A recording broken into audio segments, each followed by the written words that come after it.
Hello everyone and welcome to the Future of Energy. I'm your host Sabrina and today we're going to talk about renewables energy impact on the environment, clean technology and economy. We have been using non-renewable energy since the late 19th century when we discovered oil and coal. So we thought first that these were going to be like these great discoveries that are going to solve all our problems, but it actually didn't. These non-renewable energy have been harming our atmosphere since we discovered this. We have been trying to switch to renewable energy to remove this carbon footprint. So please welcome our guest, Silvia Peña, our environmental engineer, Tegan Park, a financial specialist, and Mateo Gaitán, our environmental scientist. Thank you. It's great to be here. It's a pleasure. Okay, let's start with Sylvia. Sylvia, what are some of the difficulties in developing and implementing renewable energy technologies? Okay, some difficulties about switching to renewable energy is that we still don't have enough technology to do it. For example, scientists believe that tidal energy is a very promising type of renewable energy, but we still don't have the technology to use it efficiently, and we have to make sure that the technology is synchronized with the energy so the technology can handle the energy. Fascinating. And can you give me some examples of how renewable energy has positively impacted the environment? Of course, in my last research paper, I talk about this research in Turkey, where Turkey is trying to switch to renewable energy, and they have gained progress towards reaching environmental sustainability, changing the people's lives, like they're living there. So now let's turn to Tegan.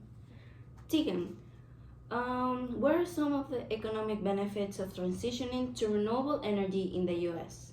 So, in a study done by Kostas Arkolakis and Connor Walsh, they found that switching to a clean grid can actually help reduce energy prices by 20 to almost 80%. And in a book, Dollars from Cents, they found that the renewable energy industry is very labor intensive, which creates a lot of jobs, and that all just overall helps boost the economy. What are the main challenges with implementing renewable energy on a large scale? Yeah, that's a great question. Renewable energy has very high capital costs, so it's really hard to start up and build all the technologies needed to be able to harness the renewable energy. And it also can be very inaccessible. So the poorer countries don't have the money or the resources to switch to this renewable energy, which causes them to lean even more on non-renewable energy. And lastly, it's very unreliable. For example, in Britain, they just had a huge energy shortage just due to cold weather and very light wind. So even something as simple as weather can change the whole economy. Now let's turn to Mateo. Mateo, what do you think are the main pros and cons of hydropower as a clean energy source? Hydropower is a very effective energy source. It constitutes 99% of the electricity that the Democratic Republic of the Congo, Paraguay, and Nepal generate in their countries. Because rivers are always running, hydropower is consistent in the short term and barely fluctuates at all, except when droughts hit it in the long term. Because of damming, hydropower makes it very difficult for migratory fish like salmon to pass up and down rivers in times of breeding, even though modern facilities are regulated to have special bypasses for the fish to do so. And what do you think are some The other two challenges? types of hydropower are run-of-the-river hydro, which doesn't use a dam but generates less power, and pumped hydropower, which is a type of storage where you use surplus energy to move water up into a high reservoir and then let it rush back down through turbines when you need to reclaim the energy. And what do you think are some challenges associated with integrating intermittent energy sources like solar, wind into the power grid? Well, to start off, intermittent sources are those that fluctuate due to weather and daylight levels, leading to periodic energy deficits. To combat this, grid managers direct other kinds of power plants to ramp up their production.